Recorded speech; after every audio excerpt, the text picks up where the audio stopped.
მოგესალმებით, განვაგრძობთ მაუწყებლობას პირდაპირ ეთერში შემოგერთეთ გადაცემა სტუდია ნომერი 8, რომელსაც პარასკევობით მე ჟურნალისტი ლიზა კვესალოვა ვუძღვები.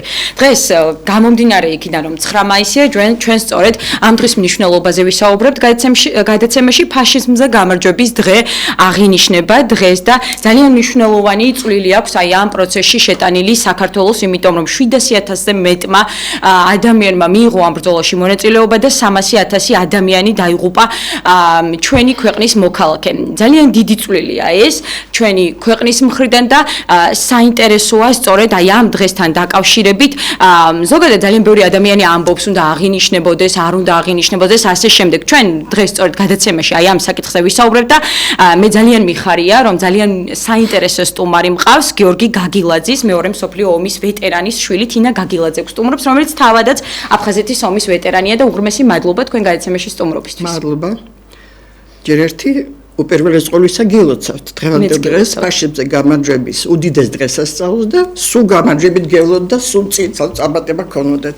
უღრმესი მადლობა. პირველ რიგში 9 მაისის მნიშვნელობაზე და თქვენ როგორც 9 მაისის ასე ვთქვათ გმირის შვილი ერთ-ერთი როგორ იხსენებთ მამის პერსონას, მის მნიშვნელობას და შემდეგ უკვე ეტაპობრივად გავყვეთ მის პერსონასთან დაკავშირებით. დიახ. იცით, მამა გიორგი გაგილაძე თბილისში ცხოვრობდა, დაამთავრა ვერაზე საშუალო სკოლა და ძალიან დაინტერესებული იყო ქიმიით, ბიოლოგიით და გადაწყვიტა მედიკოსობა. და ჩააბარა მისაღები გამოცდები თბილისის სამედიცინო სასწავლებელში, რომელიც დაამთავრა ფრიაძე. დაამთავრა თუ არა, დაიწყო ომი. და ორჯონიკიძის რაიონის სამხედრო კომისარიატში წავიდა, რომ წასულიყო ფრონტზე, მაგრამ არ გაუშვეს, იმიტომ რომ ახალგაზრდა იყო. მე რაღაც გააკეთა, რაღაც საბუთები, რაღაც მოიფიქრა და მოხალისე წავიდა. მოხვდა ქერჩში 51 არმიაში 399 მსროლელი დივიზიის აფთიაქის გამგედანიშნეს და სამედიცინო ნაწილის უფროსის თანაშემწედ. რა თქმა უნდა, მკურნალობდა პაციენტებს და თავის საქმეს ძალთან და გულმოდგინედ აკეთებდა 17 წლის ახალგაზრდა. ძალიან ბევრი ყირიმის ნახევარკუნძულის განთავისუფლების ოპერაციებში მიღებული მონაწილეობა, მაგრამ იცით ქერჩი როგორი მდგომარეობა იყო, როცა ძალიან შემოუტია მტერმა და წინააღმდეგობა ვერ გაუწიეს, ჩვენები გამაგრდნენ ეგრეთ წოდებულ აჯიმუშკაის ქვატეხილებში, სადაც განთავსდა თქვენ წარმოგიდგენიათ სადღაც 20,000-მდე ჯარისკაცი და 2 ჰოსპიტალი, იმხელა იყო ფართით. მაგრამ რა თქმა უნდა, სულ ცოტა ხანში წყალი შემოელიათ, საკვები შემოელიათ, მედიკამენტები შემოელიათ და მამა ყვებოდა, რომ ეს წვეთავდა იმაზე, კედელზე წყალი, იმას ვაგროვდით. მე ტიპით გახდნენ, ალბათ მამაც გახდა ტიპით, აბა და ჩვენიერ როგორ იყო, მაგრამ ერთ დღეს გამოსულან გამოქვაბულის კარებთან, გამოსასვლელთან და დაინახეს რუსი ოფიცერი და ეძახდა მათ, რომ აი გავანთავისუფლეთ ყირიმი და გამოდით ყველა. ამათმა დაუჯერეს და მოვიდა და მოხვდნენ ალყაში.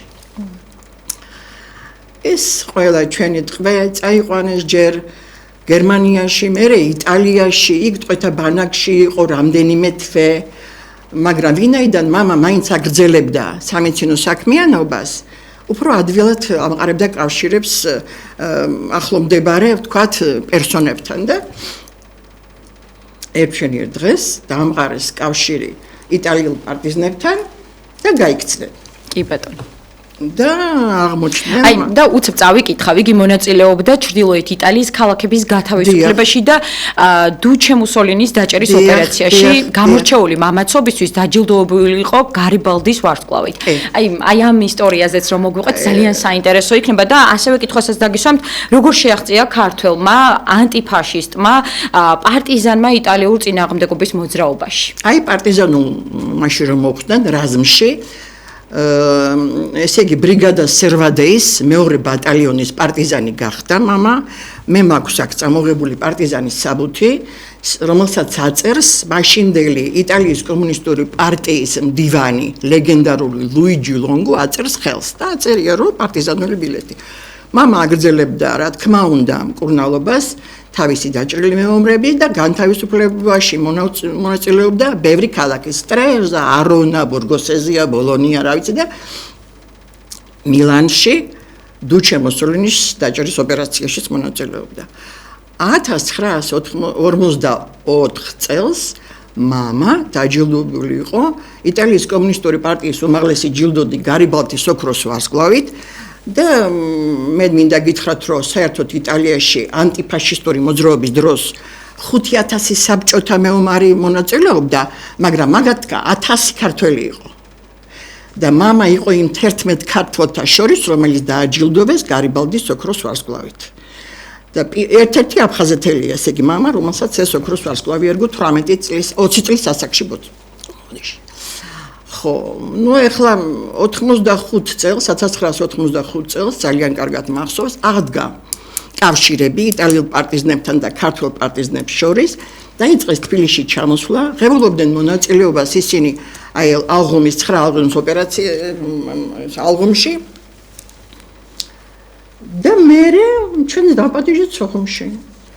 ერთ-ერთი ძალიან აქტიური პიროვნება იყო სოხუმში ცხოვრობდა თამარ ბასილაშვილი, რომელმაც ქალაქ სოხუმის მე-11 სკოლაში გახსნა მუზეუმი ქართულ პარტიზანთა და მოიძიეს ეს აფხაზეთში მცხოვრები ქართველი პარტიზნები და ეს მუზეუმით ფუნქციონირებდა. მე სოხუმში რო ჩამოდიოდნენ იტალიელები სახლშიც პატიჟებდით ჩვენთან და სამეზობლო და ყველა ერთად ვიყავით და 1988 წელს იტალიელმა მამის მეგობრებმა ოჯახი დაგპატიჟეს იტალიაში. ანუ მაშინ როცა ვერავინ ვერ დადიოდა საერთოდ, ნუ როგორი სისტემა იყო გახსოვთ, დაგპატიჟეს 9 ოჯახის წევრი ყველა, მაგრამ გაგვიშვეს 3. მამა, მე და ჩემი და. ნუ ეხლა როგორ გითხრათ, ნუ სტუმარ მასპინძლობა. როგორ იყო დახვედრა? მე რას ამბობ, სტუმარ მასპინძლობა იყო რაღაცა, რა ვიცი, ზე ქართველები ხო ვარ და ვართ, მაგრამ დილით რომ მივედით იმ სახლში, უზარმაზარი სახლი, უზარმაზარი ეზო და დილით რომ გავიღვიძეთ საღამოხანი იყო უკვე, იმიტომ რომ ვენეციიდან ჩავედით და უზარმაზარი ეზო და დილით რომ ეზოში გავიხედეთ. ჭიშკართან იდგა ალბათ 20 მანქანა. ეს იტალიელი მამას მეგობრები და თანამებრძოლები ყველა მოვიდნენ და დაწერილი ჰქონდათ გეგმა ვინ, სად, როდის წაგვიყვანდა. ესეთი განრიგი ჰქონდათ. მაგრამ მე და ჩემი და შეწუხებული ვიყავით 1-10 დღე მარტო სასაფლავებზე დავდებთ. ეხლა შეწუხებული ვიყავით, იმიტომ კი არა, უბრალოდ ისე ხო, უამრავი ქართველის საფლავი ვნახეთ, უამრავი ქართველის. და როგორ სათუთათულიან ისინი ამ საფლავებს, თქვენ წარმოდგენა არ გაქვთ. მერიამაც მიგვიღო, მერიაში ვახშამი მოგვიწყვეს, მოსკოვის ტელევიზიამ აჩვენა ეს ყველაფერი და მე მინდა დაუბრუნდე იმას, რომ მამა ომის შემდეგ როცა დაბრუნდა, საშუალო სამედიცინო განათლებით იყო და მე დაამთავრა მოსკოვის პირველი სამედიცინო ინსტიტუტი. კი ბატონო. ჩამოვიდა ისევ თბილისში, რა თქმა უნდა, და განაწილეს გაგრაში. გაგრის აფთიაქის გამგე იყო, მე ბიჭვინთის აფთიაქის გამგე იყო და იქ გაიცნო დედა გაგრელი. პედაგოგი და მე უკვე გავჩდი ჩვენ და მე გავთხოვდით და შვილიშვილები და შვილები და ასე შემდეგ. აი ბრძოლაში მიღებული გამოცდილება მის შემდეგ პროფესიულ საქმიანობაზე როგორ აისახა და როგორ იხსენებდა ის ომის პერიოდს, გიყვებოდათ თუ არა ამის შესახებ და უყვარდათ თუ არა ზოგადად აი ამ მოვლენების გახსენება? მართალი გითხრათ, ამ მოვლენების მოყოლა აროდო და ჩვენ თუ არ დავაძალებდით და მე შვილიშვილებიც ეხვეწებოდნენ, მოგვიყევი რამე, მაგრამ ისეთ რაღაცებს რაც არ შეამოვნებდა, არ იხსენებდა. იხსენებდა როგორ უვლიდა პაციენტებს, დაჭრილებს, ამას ყველაფერს, რომელიც მე რა თქმა უნდა გამოადგა როგორც პროვიზორს.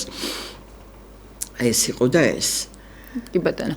აი როგორც მის ქალიშვილს ძალიან ემოციურია თქვენთვის ამ ყველაფრის გახსენება, იცრემლებიც კი მოკადგათ თვალზე.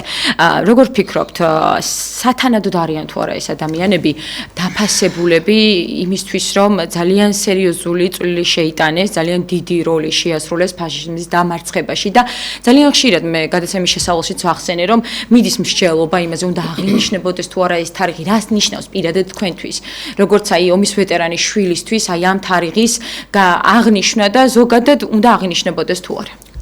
მე მგონი რა თქმა უნდა აღინიშნებოდეს უმრავლესობის აზრს გამოვთქვა ალბათ ეული და პატრონო საქართველოში არავინ არ ყოფილა და ალბათ ვიღაცას მამაც ყავდა ბაბუას და ბებიას ფრონტზე და როგორ შეიძლება აინეს რომ ეს არ გაიხსენო და ამის ესე დამალვა ნუ მე მინდა გითხრათ რომ მამა თბილისში აი პატივისცემა აბარა არის რომ გაახსენდათ ანუ მამა რო გარდაიცვალა 99 წელს თბილისის მერიამ გამომიყო საბურთალოს პანთეონში ადგილი იქ ძალიან ძვირი იყო მაშინ ადგილები და ძალიან უფასოდ რა ანუ ორი ადგილი მე მოაპირკეთა საფლავი მე მამას მემორიალური დაფა გაიხსნა იმ სახლზე სადაც ჩემი დაცხოვრობს ახლა და დიშვილი სადაც აწერია რომ ამ სახლში ცხოვრობდა დევნილობის დროს აი ამ პერიოდში და თბილისის ერთ-ერთ ქუჩასაც მიენიჭა გიორგი გაგიძის მე მგონი 2015 თუ 16 კი 2015 წელს ხო ესე მიენიჭა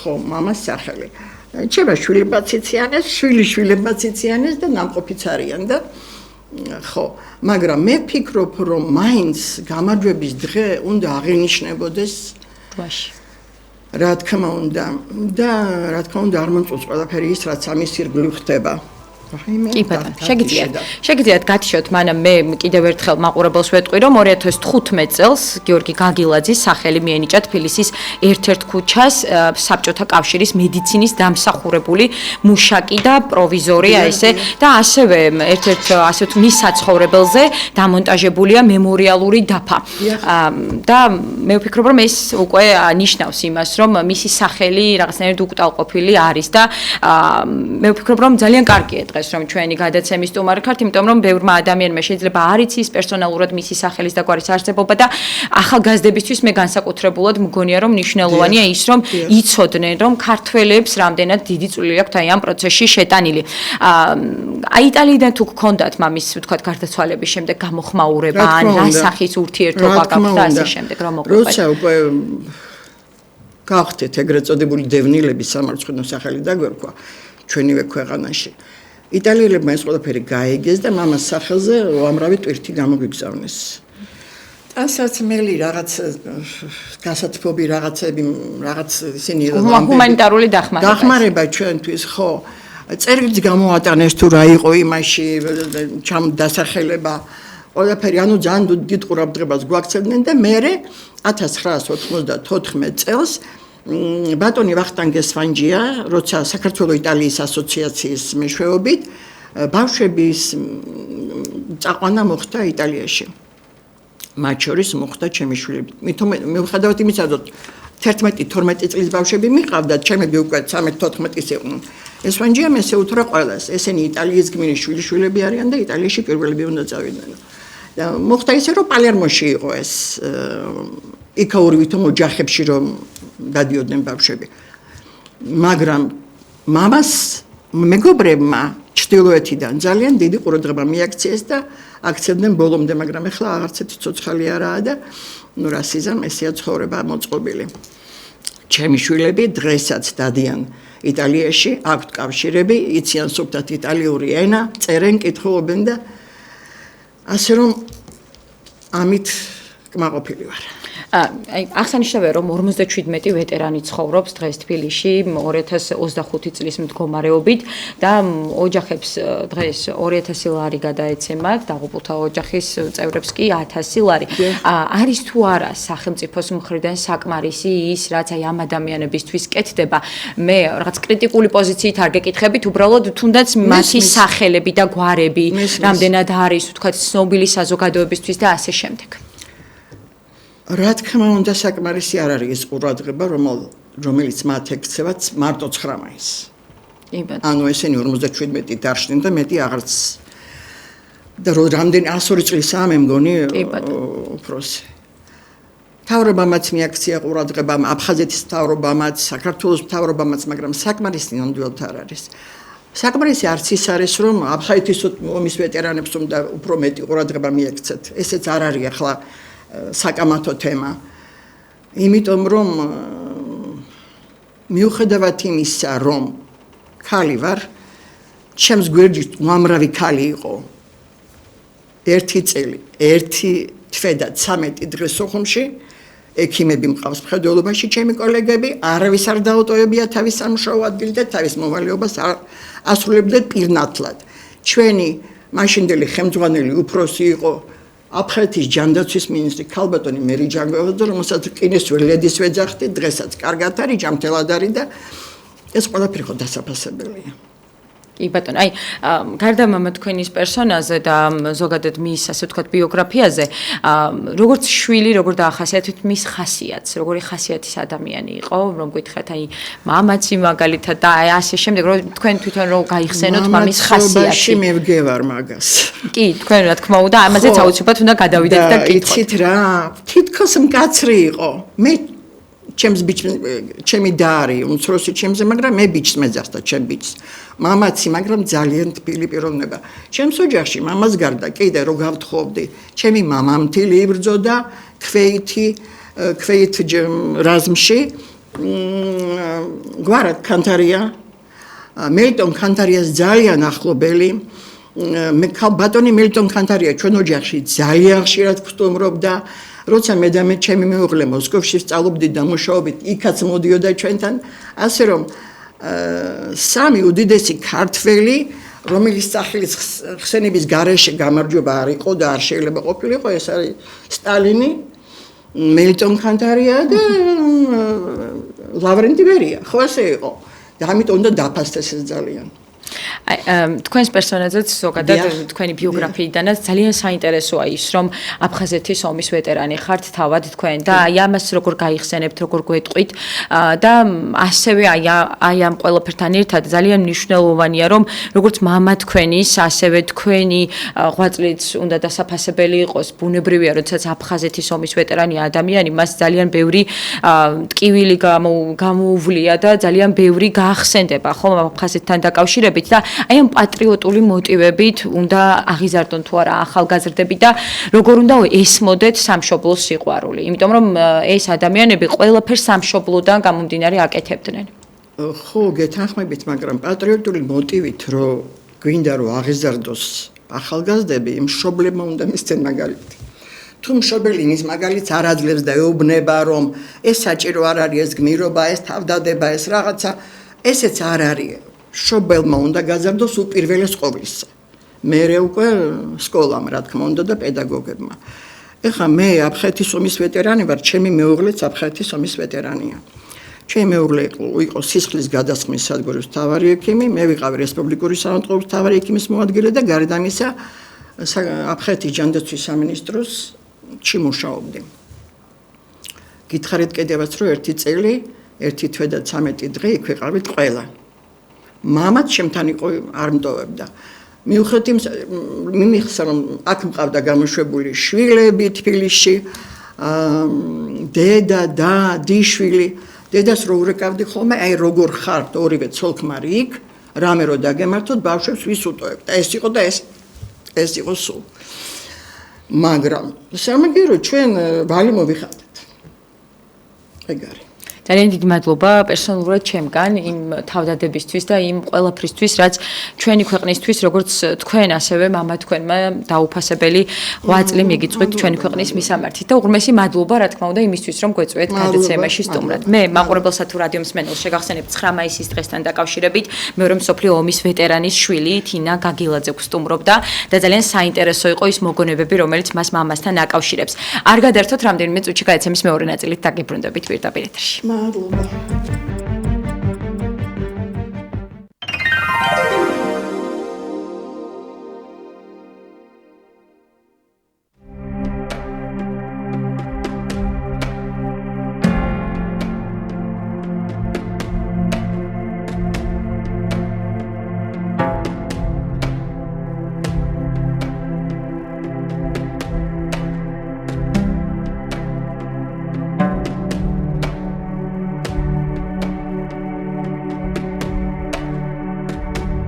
ნახე საქართველო ობიექტივთან ერთად. დუმელია მერვე მე-9 საუკუნეების კულტურული მემკვიდრეობის ძეგლი ასპინძის რაიონში, ვარძიიდან 15 კილომეტრში, ლეპისის ველზე. ყოვლადწმინდა ღვთისმშობლის სახელობის დუმელიას ეკლესია აგებულია ადგილობრივი სამშენებლო მასალით, სხვადასხვა ტონის მოწითალო ტუფით, ნაცრისფერი ბაზალტით, ქვიშაქვითა და კირით. სამშობლოს თავგამოდებულმა და უანგარო მსახურმა, ღვაწლმოცილმა მკვლევარმა და კულტურული მემკვიდრეობის დიდმა მოამაგემ, ისტორიკოსმა გიორგი ბოჭორიძემ 1932-33 წლებში სამცხე ჯავახეთი შემოიარა და ისტორიული ძეგლები შეისწავლა. იგი დუმელიაშიც იყო. პატარა წყლის მარცხენა მხარეს წისქვილი დგას. ნაგები ქვითკირისაგან. დუმელიას ეკლესია წისქვილის აღმოსავლეთით. მცირე მანძილზე ხევის მარცხენა მხარეს არის. ის ერთნავიანი ნაგებობაა. კუთხეები კარგად გათლილი დიდი ზომის ქვებითაა ამოყვანილი. კარი აქვს სამხრეთით. სარკმელი აღმოსავლეთით და დასავლეთით. ტრაპეზის ერთიანი ოთხკუთხა ქვა კედელზე ყოფილა მიდგმული. ახლა იქვეა გადაგორებული. მე-20 საუკუნის 70-იან წლებში დუმელიას ეკლესიას რესტავრაცია ჩაუტარდა. დაზიანებული ადგილების შეკეთდა, ეკლესია გადაიხურა. ლეპისის ველზე ყოვლადწმინდა ღვთისმშობლის სახელობის დუმელიას ეკლესიის გარშემო 2-3 კილომეტრის რადიუსზე არც შენობებია და არც ხე დგას.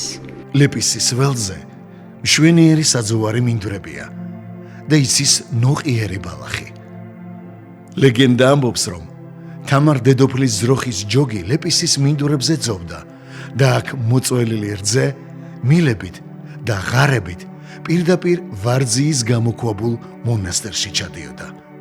ეს ლეგენდა ჩვენამდე მოიტანა ქართველი ერის თავმოსაწონებელმა მამულიშვილმა, უყვედრებელი პატიოსნებით გამორჩეულმა და მოყვასისადმი თავგამოდებით მსრულნელმა ისტორიკოსმა ალექსანდრე ფრონელმა ყიფშიძემ. იგი 1900-დან 5 წლის განმავლობაში სამცხე ჯავახეთში მუშაობდა, საკუთარი თვალით ნანახი და გაგონილი ისტორიულ მონოგრაფიაში აღწერა. ლეპისის ველის მშვენება, ყოვლადწმინდა ღვთისმშობლის სახელობის დუმელიას ეკლესია დღეს ახალციხისა და ტაო-კლარჯეთის ეპარქიაში შედის.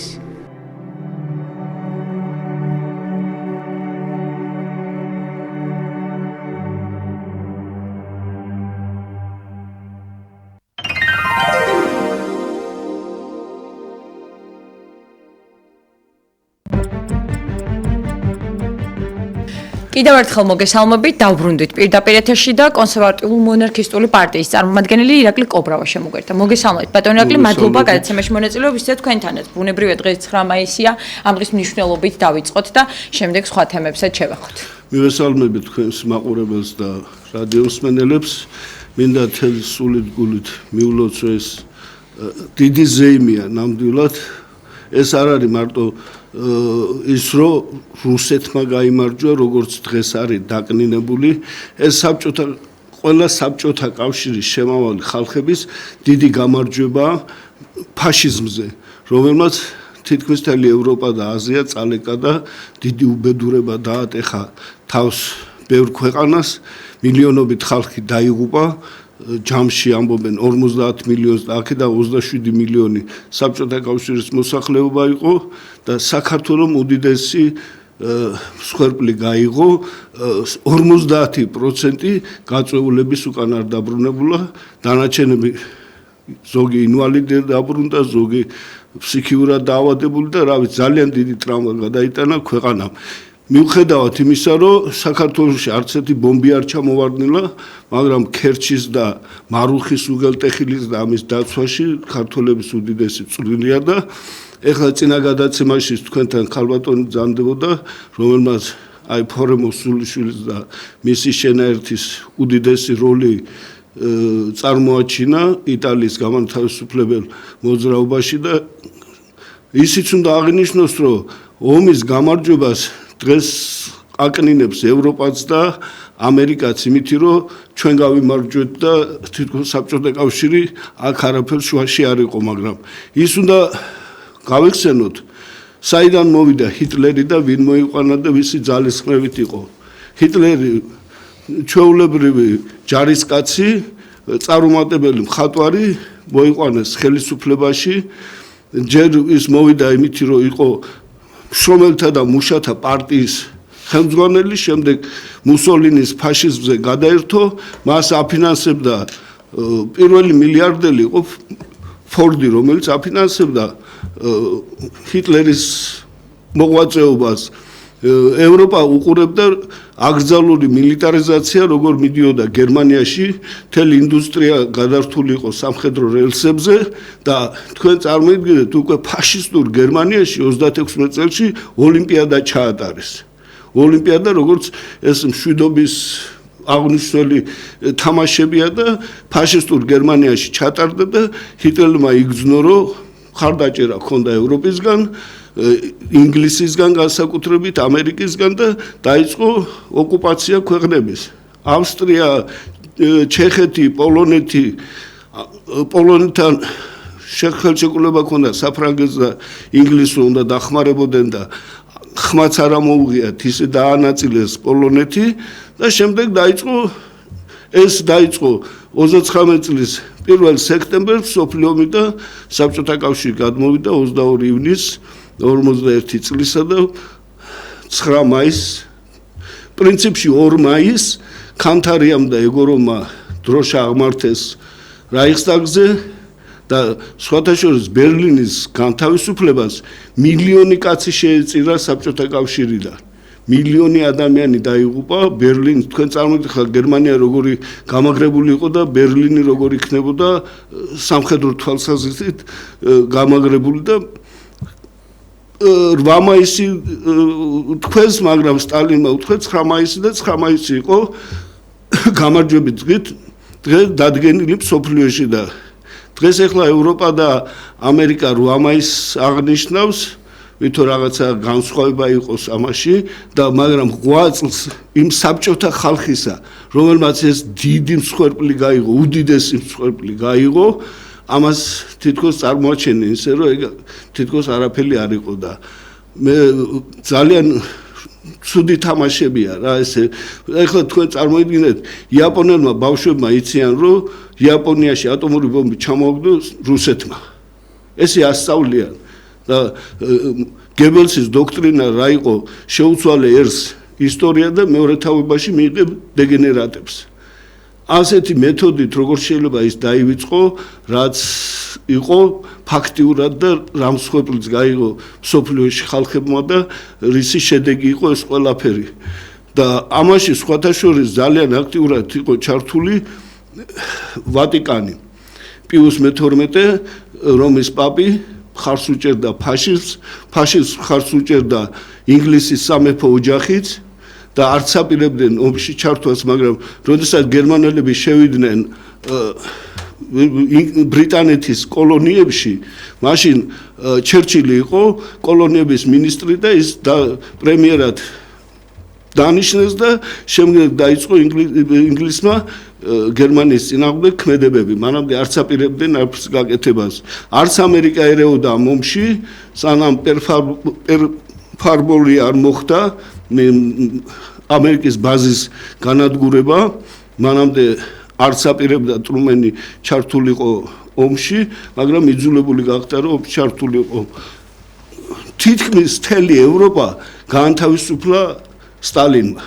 სტალინმა გაანთავისუფლა თავისი ავტორიტეტით, თავისი შემართებით, თავის ცოდნით და თავის გენიოსობით, რომელსაც ჩერჩილიც აღნიშნავდა, რომელსაც ძულდა სტალინი და ტრუმენიც აღნიშნავდა და საერთოდ მთელი ხალხი იყო იმაზე, რომ სტალინი იყო გენიოსი და რომელმაც ეს ომი მოიგო მთლიანად. და დღეს ახლა რაღაცა ცვლილებები შეიტანეს, ვითომ რაღაცა მნიშვნელობა ჰქონდეს ამას დიდი. აი ბატონო ირაკლი, 700,000 ადამიანი წავიდა საქართველოდან ამ ომში და 300,000 გარდაიცვალა. მეტი, კი ბატონო, ეს ის მონაცემებია, რომელიც ვთქვათ, მიახლოებით იძებნება აი ამ საკითხთან დაკავშირებით და რამდენად დიდი წვლილია ეს ცალკე აღებული საქართველოსთვის, იმიტომ რომ რაღაცნაირად დემოგრაფიული კატასტროფის წინაშეც კი დააყენა იმ პერიოდში ალბათ საქართველოს აი ამ მონაცემებმა. რა თქმა უნდა, უყურეთ თქვენ ხა სტალინი ნაკლებად ენდობოდა ქართველებს და 10%-იანი მობილიზაცია გამოაცხადა, როგორც აი სკოლის მერხიდან როდგებოდნენ, ამთავრებდნენ სკოლას, ვითო მოხალისეებად ეწერებოდნენ. ესე მიყავდათ ეს სკოლა დამთავრებული ბავშვები 17 წლის და 18 წლის და რა ვიცი და ანუ დასული მამაკაცი არ დატოვა საქართველოში და ქერჩი ყველაზე ცუდი პოზიცია იყო სტალინგრადი და ქერჩი სადაც მე ხო ბაბუაჩემი იქ იბრძოდა და ეს იყვებოდა რომ წინ მიდიოდა ხიშტიანი და ვინტოვკიანები უკან უხიშტოები და სულ უკან მოდიოდნენ იარაღი რო არ ქონდათ და სულ კიდე ხაზს კეტავდა ენკავედეს ავტომატჩიკები უკან ფეხს გადადგამდი და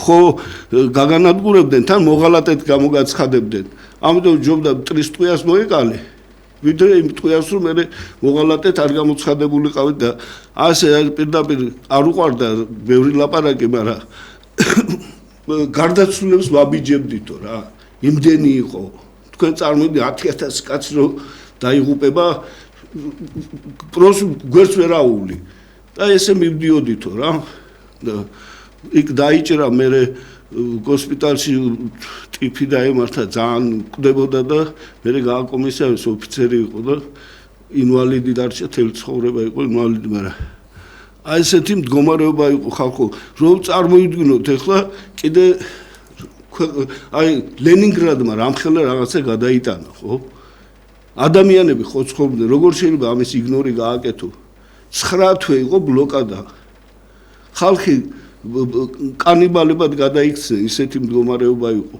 ეს ხო გასათვალისწინებელი ამას ხო გაძლება უნდა ამას ხო გადატანა უნდა და დღეს ახლა იმის თქმა რომ ამერიკამ ომი მოიგო ყველაზე დიდი სისულელე იყო ნორმანდიაში გადასხმა ჯარების იმიტომ რომ სტალინს არა იყო საფრანგეთი არ დაეკავებია ამათმა ეს სისულელე გააკეთეს და თითქმის 500000 კაცი იქ დაიღუპა ამერიკელები, კანადელები და ინგლისელები. იქ დაიქცნენ სანამ გადავიდნენ ნორმანდიაში. რა ვიცი ხა თითქოს სტალინსო ხალხი არ ენანებოდა, მაგრამ რა გამოსავალი იყო. ქვეყანა რომელიც აი ინდუსტრია ახალი დაწყებული იყო, ყველაფერი თავიდან უნდა დაეწყოთ, იმ დროს დაიწყო ომი საბჭოთა კავშირზე თავდასხმა გიტლერმა რომელსაც მთელი მსოფლიო აფინანსებდა.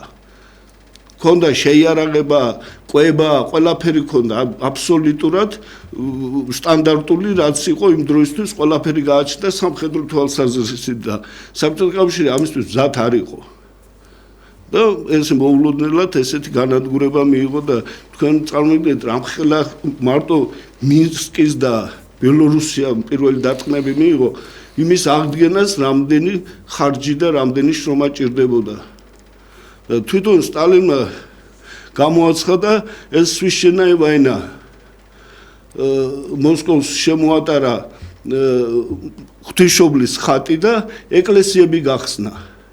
ეკლესიებში ლოცვები დაიწყო და ეს სიმღერაც არის ხო რომ ეს არის წმინდა ომი.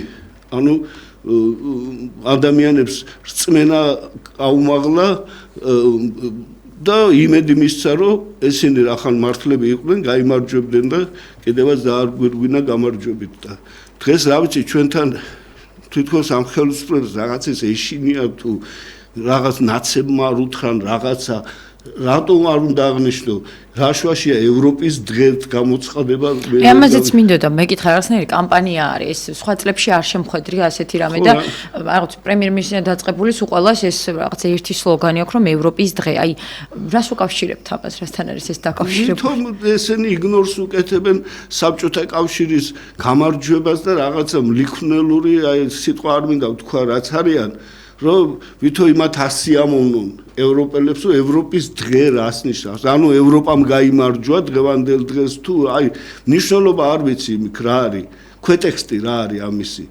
არის რომ რაღაც არ მგონია ევროპის მიმართ დიდი სიმპათიებით იყვნენ მით უმეტეს ქართულ ოცნებაში და ამ ფონზე როდესაც ევროპის დღეს უოცავენ. არა, თქობთ, ერთი შეიძლება ამდენი ხნის განმავლობაში სულ თავის მართლების რეჟიმში იყო, ხო არ შეიძლება. ესე იგი არ ხარ მართალი. რაღაცაში ტყუი, რაღაცაში არასწორად აკეთებ, რაღაცას არ აკეთებ ისე, როგორ შეიძლება ხა ქუჩაში გამოდის ახალგაზრდობა ეძახი დებილებს, მაპატე პიდარასტებს, არაკაცებს, ტერორისტებს, არ შეიძლება ესე. და ვითო ეს პრეზიდენტად მოიყვანეს კაცი, ვითო ის არის შემრიგებელი. ამ დროს დედის სულს აგინებდა ამ ნაცებს და ამებებს, ახალგაზრდებს და ის არის შემრიგებელი. იმას შეუძლია შერიგება. ან ეხლა რასაკეთებენ სულ ლიბერალური მხარე დატოვეს ხელისუფლებაში. ესენი ყველა ლიბერალები არიან. ეს დინარაძეები, კობახიძეები, ესენი ყველა ლიბერალები არიან, სოროსთან ნამუშევრები და იქიდან მოსული ხალხია. ვინც ცოტა ისეთი იყო კონსერვატული მიმართულების, აი ღარიბაშვილი ისა ესა, ესენი ყველა გაუშვეს. დატოვეს, ყველაფერი ჩააბარეს ეხლა კობახიძეს პარტიაც, ხელისუფლებაც, პარლამენტიც, ყველაფერი ამის ხელშია და ნუ რა ვიცი, რა უნდა გაქაჩოს ამ კაცს მე არ ვიცი. ხო არ შეიძლება სრულ იზოლაციაში მოახვედრო ქვეყანა. იარო ირანში, ეგვიპტეში, თურქეთში, არაბეთს შეეხვეწო 6 მილიარდი მომეცი და იყიდე საქართველოს, ეს რა არის? დიდი არაბობა გვახსოვს ჩვენ, გვახსოვს რა ისტორიიდან ვიცით. დიდი არაბობა ხმლით ვერაფერი გააკეთეს და ეხლა ფულით უნდათ იყიდონ საქართველოს, ისედაც დასავლეთ საქართველოს გათურქების პირზეა. აგერ სოკარი და ისინი მოადგნენ უკვე რუსთავს, თბილისში შემოდიან უკვე. სად მივდივართ, იქ გონიო და თბილისის გარშემო მიწები უნდა იყიდონ. 6 მილიარდად ნახევარ საქართველოს იყიდი დღეს.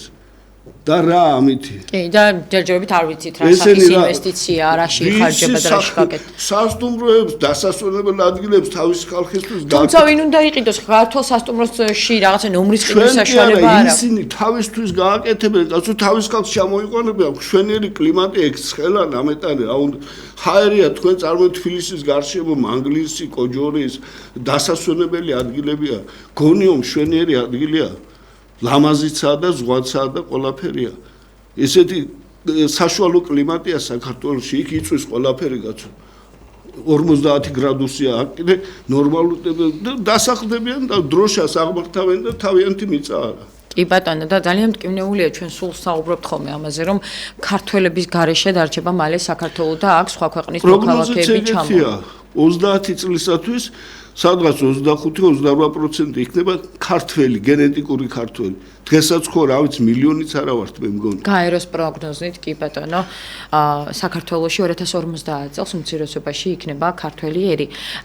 აი ამ ყველაფრის ინტერესი გააჩნია ქართულ სახელმწიფოს იმ პირებს, ვისაც ეს ევალება თუ უშუალოდ ქართული ოცნების ლიდერები რას ფიქრობენ, აი იმ ყველაფერს ვერ ხედავენ, მაშინ როდესაც ისინი ამბობენ, რომ არიან პატრიოტები, რომ მათი ასე ვთქვათ სულისკვეთება ეს არის, რომ პატრიოტული მიზნებით აკეთებენ ყველაფერს, აი ამ ფონზე ვერ ხვდებიან, აი ამ ყველაფერს რამდენად დიდი საფრთხე შეიძლება აი ამ პროცესმა ჩვენ ქვეყანას შეუქმნას, იმიტომ რომ თუ ჩვენი ქვეყნის მოქალაქეები ყოველწლიურად წლიდან წლამდე 100,000-ზე მეტი ადამიანი მიდის საზღვარგარეთ და შენ აქ შემოყავს თუნდაც მუშახელად უღარიბესი ქვეყნიდან ადამიანები, რომლებსაც მხოლოდ და მხოლოდ ბიზნესი ხეირობს ამით, ხომ? იმიტომ რომ ძალიან ცოტა სიხდიან ამ ადამიანებში და სამაგიეროდ რას ვიღებთ იმას, რომ ქართველები საზღვარგარეთ გარბიან საცხოვრებლად, სამუშაოდ და ასე შემდეგ. ჩანაცვლება ხდება პრაქტიკულად ქართველი ერის და რას მოუტანს ეს ჩვენს ქვეყანას ამას აცნობიერებენ? ლიზა, ეხლა თქვენ მიუხედავად ახალგაზრდა გოგონა ხართ, მაგრამ პოლიტიკაში ჩახედული ხართ იცი. ესენი არიან პატრიოტიზმს ამოფარებული ნაძირალები, რომლეთაც იმათ ეძახიან უსამშობლოებს, ნაცებს და თვითონაც 80% პორტირებული ნაცებია ხელისუფლებაში და პარლამენტში. ამათვის მნიშვნელობა არ აქვს. თქვენ გახსოვთ ესეთი პროგრამა ჰქონდა ბატონ მიხეილ სააკაშვილის სინგაპურიზაცია. კი ბატონო. სინგაპურში 85% ჩინელი ცხოვრობს. სინგაპური ქვია, ენა სინგაპურულია, მაგრამ ჩინურია. საქართველოს ესე უნდა. გახსოვთ ერთხელ გირჩი გამოვიდა ტელევიზორში და 90% უნდა იყოს ქართველიო. დარჩენ უნდა იყოს ესე იგი ერთი ხაზია ეს ხო თავრობის ხელისუფლების შექმნილი პარტია და იმათ აზრებს ანვითარებს ნარკოლიბერალიზაცია, პროსტიტუცია, აგერ შეხედეთ სამეფო კარის თეატრში რა დადგეს. არა და იმისი мама ჩვენთან იყო პარტიაში და მაშინ დაარქვა მეფე და ესეთი ტიპი იყო. კარის და თეატრსაც იმიტომ დაარქვა სამეფო კარის თეატრი და შვილმა რა გააკეთა. ეს რაღაც საზიზღობაა, ეს არ არის ისე გაკეთებული ვიღაცის იმით. ესა დაფინანსებული, სპეციალურად გაკეთებული გარისკული და ჯერ ვინც ეს გააკეთა, ვინც ითამაშა და ვინც მივიდა და ტაში დაუკრა. იმას ადარდებს საქართველოს. იმისთვის საქართველოს მნიშვნელობა აქვს. ჩვენ ხო უპატრონო ქვეყანა ვართ.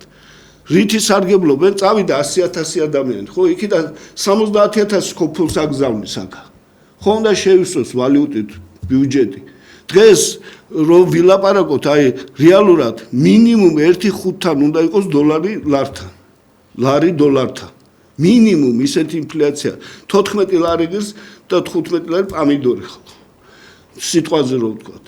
რა ქნას პენსიონერმა, რომელიც ეხლა ის ქალბატონი ლაპარაკობდა, მეც აფხაზეთის მონაწილე ვარ და შევარდნაძის დროს უფრო დაფასებული ყავს დენს და გაზს აძლევდნენ რაც დეფიციტი იყო იმითი უფასო და ამათმა 20 ლარი ვინც არის ის რომ 20 ლარი იყო და თქვენს რომ 5 ჯერ გამზარდეთო გამოვიდა 100 ლარი 100 ლარი ის თურმე ადამიანი სიცოცხლე რომელსაც ის გაწირავს სამშობლოსთვის და მომავლისთვის 100 ლარი ის მეტი არა და თვითონ 20,000 ლარი თქვენ წარმოგიდგენთ ბანკომატში რომ პლასტიკით შეძებ და 20,000 ლარი რო წამო. შენ გადარდებს ამ დროს ვიღაცის ყოფა, ვიღაც პენსიონერი მოკვდება თუ იცოცხლებს. ედარდებათ მაგათ. გაძვირდება თუ გაიაფდება შენთვის რაღაც დიდი სხვაობა არ იქნება ამ დროს, როდესაც ამხელა რესურსი აქვს, ამხელა ფინანსური შესაძლებლობა. თუ შემოვიტანთ ეხლა ახლობელი მყავს იქ. ნუ არის ეს არის ტუფტა რაღაცაო, წამალი აწერია თუ არაა წამალიო რა. ასე ატყუებენ ვითო შემოიტანეს იაფი და არაფერი. და ის რაც ღირებულია უთუსბირი ღირს გაგიგიათ იმას რაღაც საჩუქარი მინდოდა შვილი შეეძინა. აი პლასმასის ჭიქა, სოსკა ისა 80 ლარი დავხარჯე რაღაცა რა ქვია ნაბორი რო არის. კი ბატონო, ნაკრები ბავშვის ყვებისთვის საჭირო. პლასმასის ისინი რაღაც საწრუპი რაღაცა.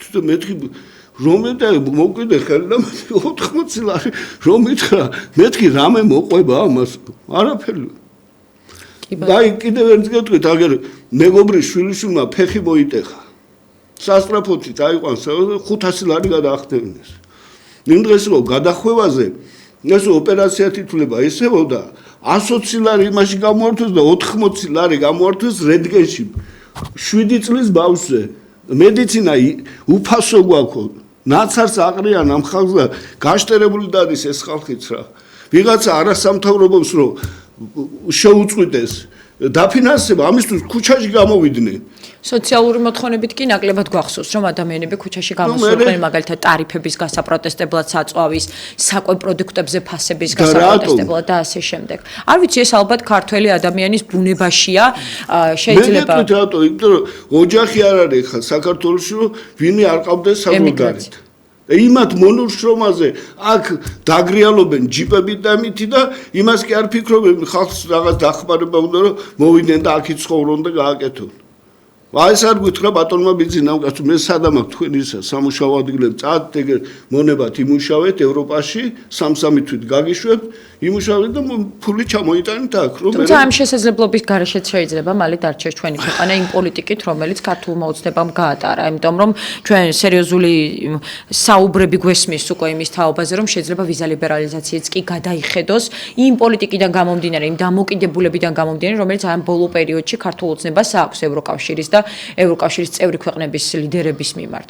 შეიძლება თელ სოფლიოს ებრძოლო შენ ხო ბიჭო შენ ხო მოგიყვანა იმ ხალხმა ვინც გეუბნება დღესო წადიო შენ დაიწყე პირველი 17 მაისის შენ ჩაატარე ესა ნარკოლიბერალიზაცია გამოაცხადე ის შექმენი რაღაცა გირჩი რომელიც პლანს არ იგებდა იქა და პოლიცია იდგა და არაფერს არ ეუბნებოდა ხალხს უთხრეს რომ დათესეთ პლანი მოწიეთ თქვენი დედაცვატი რაც გინდათ გიქნიათ ეხლა გამოვიდა ერთ ემაზე ვიღაცამ როგორ პაპიროსი დაგიტოვოს ხო სიტუაზე ორივეს 20 წელს მოგცემენ აი ესეთი ეს სისულელების გაკეთება შეიძლება ჯარიმებზე ააწყო ქვეყანა და ქვეყნის ბიუჯეტი ჯარიმებზე გქონდეს აწყობილი იუსტიციის სახლი და ჯარიმებით და კაზინოთი ივსება ბიუჯეტი არაფერი ქვეყანაში არ კეთდება არ იქმნება რესურსი ხო არა მატერიალური არაფერი არ არის ქვეყანაში არ მუშაობს არაფერი არ არის შეიძლება კაცო პამიდორი და კიტრი მაინც კონდეს საქართველოს რომ რაღაცა საჭმელი იყოს ადრე სოფელი მაინც ძლიერი იყო კაცო და დღეს არაფერი არ არის ქვეყანა და სასტიკი დემოგრაფიული კრიზისი გვაქვს კაცო ერი არ მრავლდება საერთოდ დეგრადაციაში მიდის კლებადია მინიმუმ 2.3 რაღაცა უნდა იყოს მატება კოეფიციენტი რომ ერი გამრავლდეს და ჩვენთან არის 1.5 ანუ უკან მიდის თორე ხალინდელი დღეს ეშინია ხალხს იმიტომ რომ არა აქვს საშუალება ბავშვები სწავლობენ ენას და კომპიუტერს რომ გაიქცნენ ქვეყნიდან და თავს უშველოდ ესა მაგათი პერსპექტივა ბატონო ირაკლი, რაში ხედავთ გამოსავალს აი ამ მდგომარეობაში, როდესაც ხედავთ რომ პარლამენტიც კი ერთპარტიული გვაქვს, იქ არ არიან ადამიანები, მაგალითად ოპოზიციონერები, არ გულისხმობ ხა ნაციონალურ მოძრაობას, გულისხმობ იმ პატარა პოლიტიკურ პარტიებს, რომლებიც ამ წლების განმავლობაში ქართულ ოცნებას თავისი სწორი პოლიტიკით უნდა გაეძლიერებინა და არა მოესპო. და პირიქით დღეს ისინი უნდა ყავდეს პარლამენტში იმისთვის, რომ ახალი ინიციატივები, ახალი ხედვები, ახალი სამუშაო პროცესი მიმდინარეობდეს. აბსოლუტურად ეს პროცესი არის მკვდარი. მხოლოდ ქართული ოცნებაა დღეს პარლამენტში და ეს ნორმალურია მათთვის, რაც მთავარია. გაართმევენ თავს თითქოს ყველა გამოწვევას და რეალურად ართმევენ თუ არა იმ გამოწვევებს თავს, რომელიც ჩვენს ქვეყანაში არსებობს. საერთოდ იციან თუ არა ამის შესახებ თქვენც ბრძანეთ. 14,000-ები აქვთ ხელფასი, ეს მოჭრილი ხელფასი და რა, შემდეგ კომიტეტებიდან ემატებათ და ასე შემდეგ და ბიზნესები, რომელიც გააჩნიათ, ეს ცალკე საკითხია. აქედან გამომდინარე, იგრძნობენ თუ არა იმ ადამიანების გასაჭირს, რომლებიც პენსიონერები 350 ლარზე არიან და ძალიან ბევრს უმეტესობას პენსიაც კი წინასწარ აქვს სესხად გამოტანილი და უმიხელა პროცენტებს იხდიან. არ ვიცი, განსაკუთრებულად მტკივნეულია ეს საკითხები ჩემთვის, იმიტომ რომ ჩვენ ყოველდღე ვისმენთ ამ ადამიანების პრობლემას ღია ეთერებიდან, გვირეკამენ პენსიონერები და პირდაპირ გვეუბნებიან რომ მხოლოდ მედიკამენტებით არიან და ინახავენ თავს. რო უთხრა, მოდი ქუჩაში გავიდეთ, რას გეტყვიან? გადი თქვენ და ჩვენ აგერავართ. რესურსიც აღარ არის, ბატონო ირაკლი, ნიჰილიზმში არიან ადამიანები. 1% რო გამოვიდეს დღევანდელი ხო არ 3 მილიონი, 30,000 კაცია. ის კი არა ეს ნაძირალები რო გამოდიან. გამოვა ის ხალხი, ვინც მართლა რაღაცა საქმე აქვს, ნაკეთები და უკვე ხელისუფლება იძულებული იქნება. რო გააკეთოს. თქვენ კარგად გახსოვთ, ეხლა ცოტა დრო დაგვრჩა, მაგრამ ბიძინა მქო მე 1 წელი ვიქნები პრემიერად, მე გადავდივარ სამოქალაქო სექტორში, რო გავაძლიერო სამოქალაქო სექტორი და ოპოზიცია. ამ დროს შუა გაკრიფა ეს მე ესე ნაგავში მოისროლა და გამოაცხადა, რომ ჩვენ ვართ და აგერ ოპოზიცია არის ეს ნაძირალა ნაცები. აძლიერეს ეს ნაცები დააყვეს, გაამრავლეს, დააფინანსეს და დღეს ეხლა ისევ ამათი რაღაცა კალამბურს უყურებთ, რომ ეს არის და ისევ ესენი არიან და ისევ ქვეყანა საითკენ მიექანება, რა ვიცი. ხალხი თუ არ გამოფხიზ და არაფერი არ იქნება, საზოგადოება უნდა მიხვდეს, რომ ეყოფათ. არ შეიძლება სულის გაყიდვა და ხმის გაყიდვა ერთი და იგივეა და თუ მიხვდებიან, რომ ცოტა დაფიქრდებიან, ცოტა გონს მოვლენ და მისცემენ ხმას იმას, ვინც მათთვის სასურველია და არა ფულის გულისთვის, რაღაც შიშის გულისთვის, მაშინ რაღაცა შეიძლება სიკეთისკენ წავიდეს და ისე მე ვერ ვხედავ დღეს, რომ ამისთვის მზად იყოს საზოგადოება. პერსპექტივა უნდა გაჩნდეს, იმედი უნდა გაუჩნდეთ ადამიანებს მომავლის. მითხარით, აი, სად უნდა გამოჩნდეს ადამიანს, რომელსაც გამოჩენა უნდა. თქვათ რაღაცა ნიჭიერია, რაღაცა შეუძლია, სად უნდა გამოჩნდეს? ტელევიზიები გაყოფილია. დაფინანსება გაყოფილია. Facebook-ზე ეხლა ყავთ რა ქვია ტროლები თუ დრონები თუ რაღაცა ჯანდაბები ტროლებითია. ორივეს ყავს იმას თავის ჯგუფი ყავ ამას შენ შუაში რო ხარ სიმართლე რო თქვა ორივე თავს დაგესხმება ორივე ისე შეგიტებს და ის მდგომარეობაში მიგიყვანს რომ ან სულ გაჩუმდები ან კიდე შენც უნდა მაგათარი ბანძი გახდე რა ესეთ მდგომარეობაში ჩაგაყენებენ რაღაცნაირად ეს მოჯადოებული წრე მაინც უნდა გაირღვეს და ადამიანებს უნდა ქონდეთ იმის мотивация რომ თუნდაც ეს მოცემულობა შეცვალა, იმიტომ რომ სხვანაირად აი ესე არაფერი არ გამოვა წინ ვერ წავა პროცესი და ვერ გავითარდება ქვეყანა. 15 წელი გავიდა კაცო ხო რაღაცა უნდა ისწავლო რაღაცა ეს ახალგაზრდობა მოდის და ჩახედული არ უნდა ჩაიხედონ რა ხდება შიგნით ოღონდ ფული აიღონ რაღაცა გააკეთო მეტი ინტერესი არ აქვს და ესე არ ვიცი საზოგადოება უნდა შეიცვალოს თავისი გემოვნება თავისი აზროვნება ცოტა გონს უნდა მოეგოს და ყველაფერი დაალაგდება მას შემდეგ და სხვანაირად არაფერი არ გამოვა უღრმესი მადლობა ბატონ ირაკლი გადაცემაში სტუმრობისთვის კონსერვატული მონარქისტული პარტიის წარმომადგენელი ირაკლი კობრაბაქ სტუმრობდა მადლობთ რომ მადლობა თქვენ და კიდევ ერთხელ მინდა მიულოცო ხალხს და იმათი სულები გაანათლოს ვინც შეეწირა ამ უაზროums უღრმესი მადლობა. მადლობა თქვენ. არ გადართოთ წინ ძალიან მალე ინტერაქტივი გელოდებათ და შემოგერთდებით კვლავ დროებით.